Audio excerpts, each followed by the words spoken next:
Sidarto, salah satu pendonor 100 kali di Politeknik yang kedua. Jadi pada hari ini kami mengadakan kegiatan di kampus Politeknik Negeri Bali pada masa pandemi ini yang ketiga kali. Nah, sebelum masa pandemi itu kami rutin bisa sampai 5 kali setahun, jadi mengadakan kegiatan donor darah di tempat ini.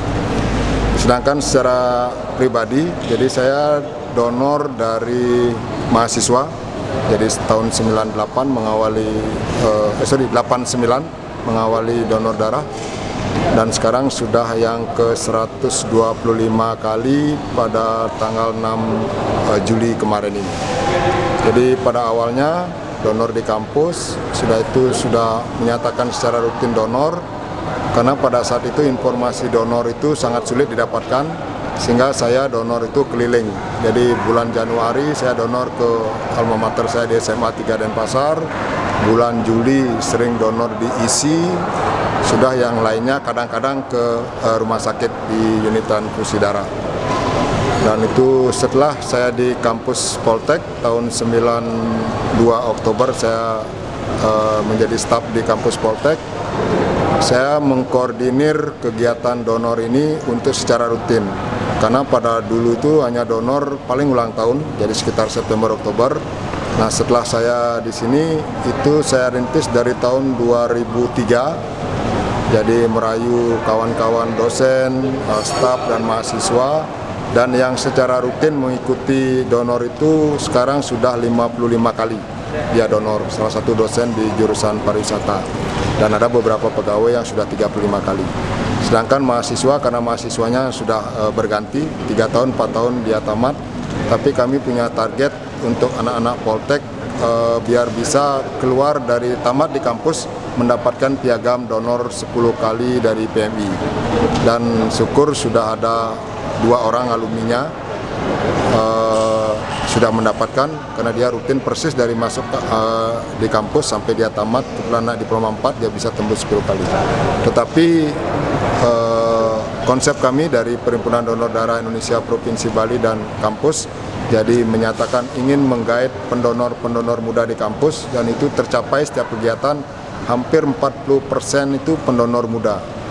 Jadi baru 0 donor mengawalinya di sini. Dan sampai sekarang banyak alumninya yang sudah mengikuti jejak kita mengadakan donor secara rutin. Itu kami ketemu di tempat-tempat kerjanya, karena kebetulan saya pengurus Perhimpunan Donor Darah Provinsi Bali juga sering mendampingi kegiatan mobile unit di tempat-tempat kerja, dan sangat bersyukur jadi anak-anak muda, anak-anak kampus melanjutkan donornya di tempat kerja. Karena donor bagi saya itu sudah merupakan kebiasaan. Jadi kalau saya bulan kedua sudah terasa, kalau sekarang itu 1,5 bulan setelah donor terakhir itu sudah terasa. Jadi makanya sekarang 2 bulan, tapi karena sering menjadi donor panggilan, jadi simatupang, siang malam tunggu panggilan. Jadi volunteer untuk donor LD yang donor 450 cc, sudah itu donor apresis yang diambil trombositnya saja. Saya kebetulan sudah dapat hampir 25 kali untuk donor apresis. Jadi syukur dan bersyukur, mudah-mudahan donor TPK tidak pernah ya. Jadi kalaupun nanti kita tidak tahu karena masa pandemi ini. Jadi mudah-mudahan itu tidak. Kalaupun nanti itu mendapat anugerah untuk itu, ya kami akan menjadi pendonor TPF juga di terapi plasma konvalesen. Itu yang bisa kami sampaikan. Jadi kami mengajak anak-anak muda untuk merintis donor darah. Sekali lagi, karena donor darah itu berderma yang paling suci. Karena kalau darah kan tidak bisa ada imitasinya. Karena darah ada umur expirednya. Jadi kalau darahnya sudah expired, masa tunggunya itu tidak bisa di-recycle lagi. Ya, jadi bersyukurlah.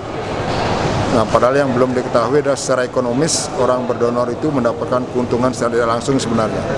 Pertama, kalau donor, kalau belum punya golongan darah, berarti akan dicek golongan darah. Kalau sekarang itu bayar 50.000. Dia udah keuntungan 50.000. Kalau Anda lolos donor darah, darahnya setelah sampai di lab itu di crossmatch, dicek dulu itu kalau di lab biasa itu bisa hampir 800.000 di luar HIV. Jadi hepatitis sama raja singa itu hampir 800.000, sedangkan kalau HIV itu hampir 1 juta lebih. Jadi secara ekonomi sebenarnya sudah dapat keuntungan di sana. Dan jika ada terkontaminasi darahnya, jadi Anda akan diberitahukan kembali. Jadi itu juga keuntungan bagi kita tahu kondisi darah.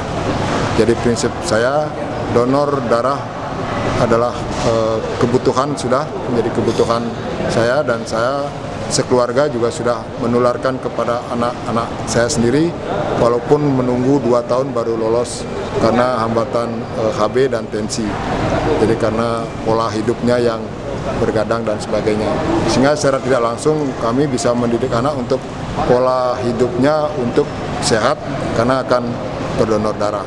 Jadi mengurangi bergadang, mengurangi makanan instan. Jadi yang sekarang prinsip saya di kampus sudah terbentuk unit yang secara rutin. Jadi di rumah kami akan mencoba membentuk keluarga pendonor.